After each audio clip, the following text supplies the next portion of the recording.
In just 2 years since launching, his social good e-commerce company has raised over $2.5 million for charities across the globe. Sevenly is an OC company that donates $7 from every purchase to charity.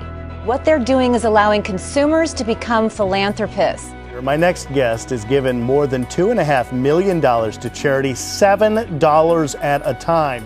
What if you could shop online and give back to charity at the same time? Our next guest is combining those two things into a game-changing business model that's doing amazing things across the globe.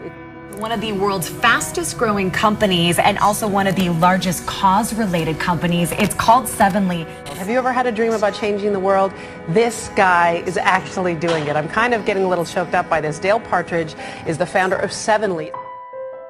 At only 28 years old, Dale Partridge has started 6 businesses and is hailed as one of the leading and most creative entrepreneurs of our time.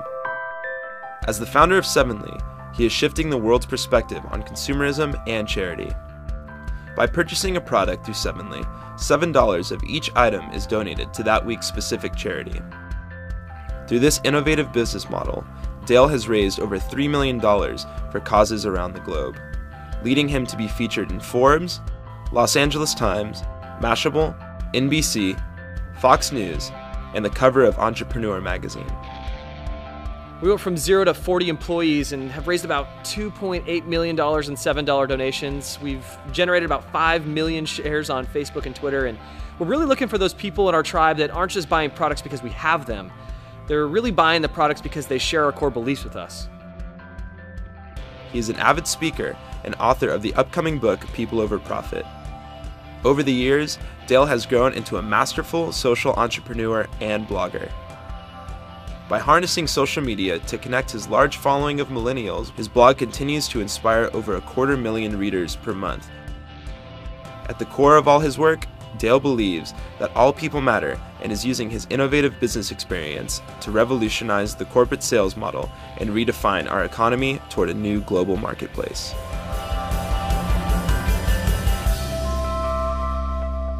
As business owners, we have to ask ourselves the question, do we value people over profit or profit over people?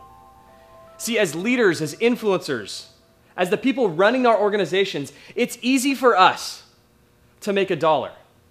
You see, but it's difficult for us to make a difference. We grew into this need of how do we blend profit with purpose?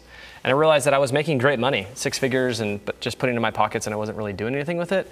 And I recognized that there was millions of charities out there, and there was no way to hear about them. And so we thought if we created a model where every week we could hear about a new charity and support them with, funding and awareness for the needs that they have. And it's been crazy successful, and it's a great way for people to, shop and give back and wear how they care. Okay, what would you say to somebody who sort of pushes back on you guys, saying, it's not doing enough just to put merchandise out there in the world? I know that you're raising money for people, but does this sort of take down the issue advocacy to be, about what people wear in the streets? Yeah, I think that, there's been like a huge talk of slacktivism is what they call it, right? Exactly. And I think that really, what we're doing is we're leading a generation toward generosity. We're like funneling people in, and this is the first step. It's like, hey, if you've never given before to a charity, I think it's like 96% of people by the age of 25 have never given to charity. So we are trying to battle that and give them an opportunity to kind of start that lifestyle. Really, for us, our founding belief is what I call our whyology, is that we believe people matter. So we really try to focus on things and causes that support people. We do support some animal charities as we go through them, but really our main focus is that people matter and we have to take care of them. And I want you to take a second right now, and I want you to think about your favorite childhood birthday. Okay, and just for example, mine was when I was 8 years old. I went to Knott's Berry Farm for my birthday here in Southern California with 20 of my friends. It was probably one of the most fun, amazing times of my childhood. I really remember that very vividly. I was watching a video for Compassion, and it said that over 9 million kids don't reach their 5th birthday. 9 million kids each year don't reach their 5th birthday. That's one every 3 seconds.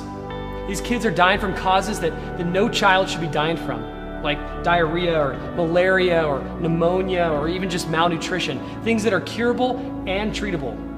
But this week you have a chance With Compassion's Child Survivor Program, we can help babies become toddlers and toddlers become kids, and kids live a happy, healthy, and thriving life.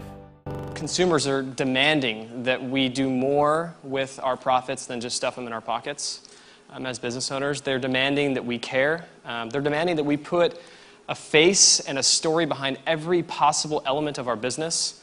That we have a consumership that is ready to be educated, and they're desiring to understand, and they want their dollar to go further, and they want to have a guilt-free buying experience.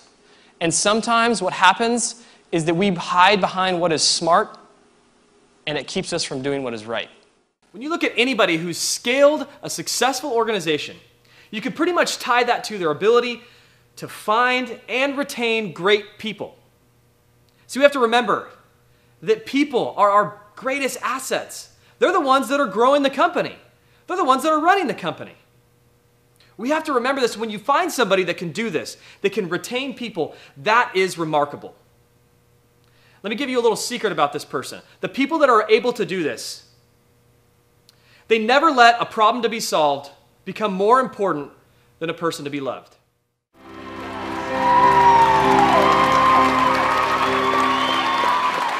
Thanks for having me.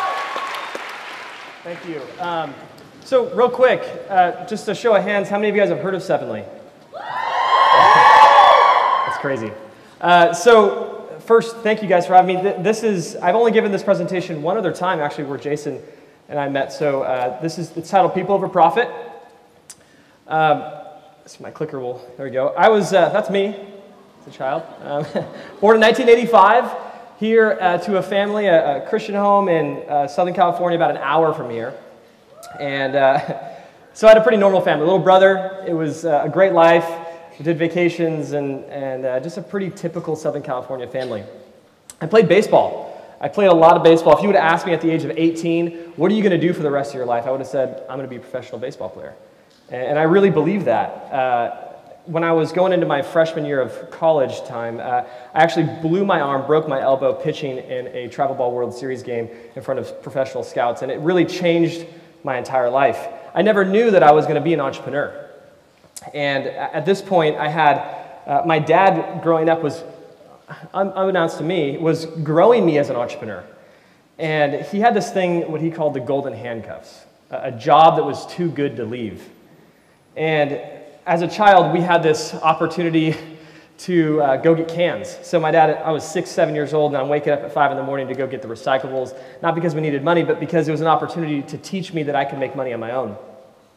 By the time I was 10, my dad was bringing home boxes for me to sell as moving boxes. So a small box is $3, a medium box is $5, a large one was $8. I was making $300 as a 10-year-old in my neighborhood. It was crazy.